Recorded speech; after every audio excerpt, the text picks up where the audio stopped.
नमस्कार, मैं हूं राहुल शर्मा। आप देख रहे हैं एसपीएन न्यूज। स्वागत है आपका हमारे इस खास प्रोग्राम में। प्रोग्राम की शुरुआत हम यहाँ कर रहे हैं बीजेपी के कद्दावर नेता ज्योतिरादित्य सिंधिया से। ज्योतिरादित्य सिंधिया को लेकर एक बहुत बड़ी खबर सामने आई है।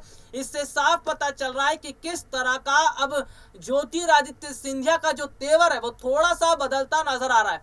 मध्य प्रदेश से राजस्थान ले जाया गया ज्योतिरादित्य सिंधिया को।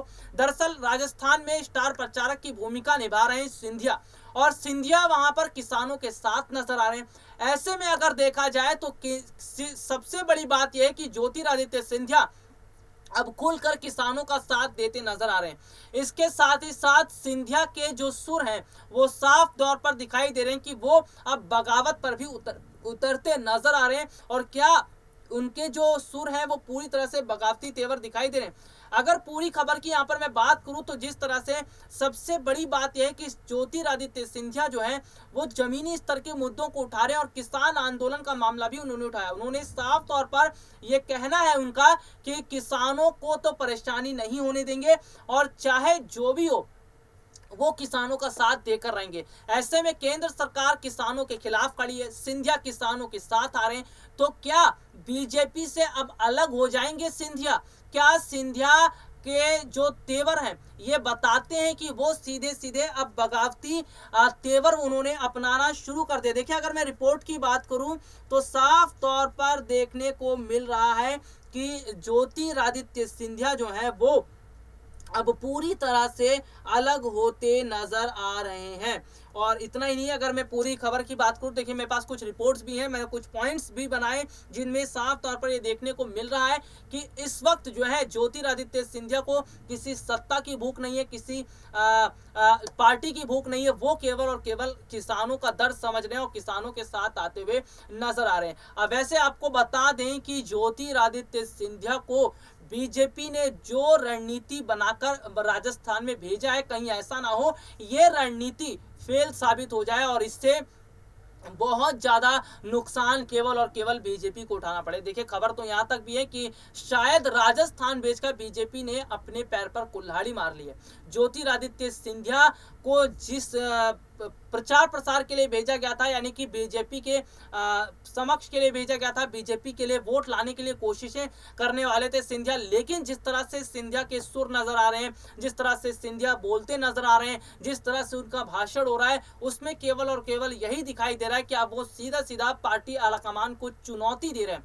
यानी कि अब वो पार्टी आलाकमान से ही भिड़ गए हैं, और वो ये भी दिखा रहे हैं कि किस तरह से वो केवल और केवल जनता के लिए बने। वो जनता की भलाई चाहते हैं, और इसके लिए चाहे वो किसी भी राजनीतिक पार्टी में हो वो जनता के लिए काम करते रहेंगे। कांग्रेस पार्टी में जब सिंधिया थे उस वक्त भी वो किसानों की बात करते थे, जनता की बात करते थे, युवाओं की बात करते थे। आज बीजेपी में है तब भी किसानों की बात, युवाओं की बात और वहां के स्थानीय मुद्दों की बात। तो ऐसे में साफ तौर पर पता चलता है ऐसे बहुत कम नेता होते हैं जो स्थानीय मुद्दों को उठाते हैं। और सबसे बड़ी बात, ज्योतिरादित्य सिंधिया को 1 साल से ज्यादा का समय बीजेपी में हो गया है, और वो ये बात जानते हैं कि बीजेपी में किस तरह से वो शामिल हुए, लेकिन उसके बावजूद भी सीधे सीधे तौर पर वो स्थानीय मुद्दों को उठाते नजर आ रहे हैं। जिस तरह से जमीनी मुद्दों को उठाते हुए वो नजर आ रहे हैं, इससे साफ पता चल रहा है कि वाकई में अब जो माहौल है वो अलग हो चुका है, माहौल बदलता हुआ नजर आ रहा है।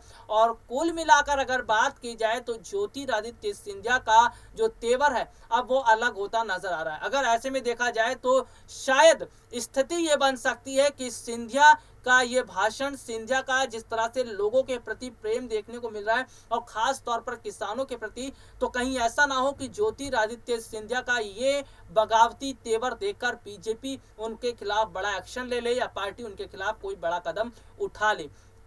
लेकिन कुल मिलाकर अगर देखा जाए तो फिलहाल ज्योतिरादित्य सिंधिया तो एक्शन के मूड में नजर आ रहे हैं, और वो पूरी तरह से किसानों के साथ आने की बात कर रहे हैं। जी हाँ, एक तरफ तो कांग्रेस पार्टी भी किसानों के साथ आती नजर आ रही है। कांग्रेस पार्टी ने शुरू से ही किसान आंदोलन का समर्थन किया था, किसानों का समर्थन किया था। ऐसे में ज्योतिरादित्य सिंधिया भी किसानों का समर्थन कर रहे हैं, किसानों की मांग को उठा रहे हैं। तो कुल मिलाकर अगर स्थितियों की मैं बात करूं तो स्थितियां कुछ इस तरह की बता रही हैं कि सिंधिया भले ही बीजेपी में चले गए, लेकिन उनका जो रंग है, उनकी जो स्थिति है, जिस तरह से वो पहले भाषण दिया करते थे तेज तर्रार तरीके से, वही भाषण आज भी दिया करते हैं, चाहे वो किसी भी राजनीतिक पार्टी में शामिल हो। ये तो पता चल गया कि सिंधिया लोगों को नहीं भूले। अक्सर देखने को मिलता है कि जब राजनीतिक पार्टी के नेता एक पार्टी का साथ छोड़कर दूसरी पार्टी में जाते तो उस दूसरी पार्टी की पूरी तरह से रंग में वो रंग जाते, लेकिन सिंधिया बिल्कुल भी ऐसे नहीं है। सिंधिया ने भले ही बीजेपी का दामन थामा है, लेकिन जनता का साथ नहीं छोड़ा है। जनता के साथ वो पहले भी खड़े थे और आज भी खड़े हैं। जिस तरह से मध्य प्रदेश में भी वो कई मुद्दों पर बात करते नजर आए हैं, और साफ तौर पर राजस्थान की अगर मैं बात करूं तो राजस्थान में भी कुल मिलाकर अगर देखा जाए तो राजस्थान में भी जिस तरह से वो मांग कर रहे हैं, जिस तरह से बात कर रहे हैं, उससे साफ पता चल रहा है कि वाकई में ज्योतिरादित्य सिंधिया वही नेता हैं जो शुरू से जमीनी स्तर से जुड़े थे, और जमीनी स्तर से बहुत कम नेता जुड़ते हैं। यानी कि अगर बोला जाए तो डाउन टू अर्थ हैं ज्योतिरादित्य सिंधिया। वो लोगों का दर्द समझते हैं, जनता की तकलीफ समझते हैं, किसानों की तकलीफ समझते हैं, इसीलिए उनका दर्द छलक पड़ता है और वो पूरी तरह से लोगों के साथ खड़े होके नजर आते हैं। ऐसे बहुत कम नेता होते हैं, और वाकई में अगर हम बात करें तो ये मध्य प्रदेश के लोगों के लिए बहुत अच्छी बात है कि ज्योतिरादित्य सिंधिया जैसे नेता जो है उनके साथ खड़े हैं, और ज्योतिरादित्य सिंधिया जिस तरह से हर तकलीफें लोगों की दूर करते हैं, खास तौर पर मध्य प्रदेश ग्वालियर की अगर हम बात करें तो वहां पर वो विकास कार्य को लेकर जो बढ़ावा दे रहे हैं। इसके साथ ही साथ देखिए राजस्थान में भी देखने को मिला, जब रैली कर रहे थे तो किसानों के साथ आकर खड़े हो गए। तो ये सारी चीजें बताती है कि सिंधिया कोई राजनीतिक पार्टी का मोह नहीं रखते, उन्हें कोई लालच नहीं है, वो केवल और केवल जनता का दर्द समझती हैं और जनता की तकलीफ को दूर करने का काम करते हैं। तो ये आने वाले समय में देखते हैं कि आखिरकार स्थितियां क्या रहती हैं, लेकिन फिलहाल ज्योतिरादित्य सिंधिया का ये तेवर बता रहा है कि किस तरह से अब अलग होता हुआ नजर आ रहा है, और किस तरह से जो माहौल है अब वो पूरी तरह से बीजेपी के खिलाफ हो खड़ा है। यानी कि बीजेपी ने जो रणनीति बनाकर ये सोचा था कि बीजेपी के लिए वो वोट मांगेगा, हालांकि बीजेपी के लिए वो रैली कर रहे हैं और बाकायदा वो अपनी मेहनत भी करते नजर आ रहे हैं, लेकिन स्थानीय मुद्दों पर जिस तरह से फोकस है, यही स्थानीय मुद्दा वो बीजेपी के लिए सिरदर्द बन सकता है। और सिंधिया का आवाज उठाना, सिंधिया की बात जो सिंधिया भाषण दे रहे हैं किसानों को लेकर और अन्य मुद्दों पर, इससे भी बीजेपी की मुश्किलें बढ़ सकती हैं। तो आज के लिए मुझे इजाजत दीजिए, लेकिन चुनावी खबरों की जानकारी मैं अपने दर्शकों तक पहुंचाता रहूंगा, और इसके साथ ही साथ आपको ये भी बताऊंगा कि आखिरकार जो चुनाव है उनमें क्या हाल है और किस तरह से राजनीतिक पार्टी के नेता चुनाव जीतने के लिए और क्या क्या रणनीति अपना रहे हैं। फिलहाल के लिए आज मुझे इजाजत दीजिए, नमस्कार।